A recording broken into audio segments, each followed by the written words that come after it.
Det var, hvad de mange tilskuere i den sydafrikanske hovedstad Pretoria fik, da Ghana og Serbien tørnede sammen. Allerede efter 10 sekunder slår Serbiens Pantelic stemningen an.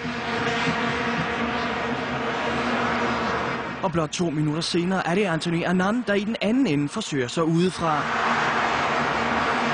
De angrebsløsende ghaneser fortsætter med at lægge tryk på, men den serbiske angriber Nikola Sikic er vågen og får afværet forsøget.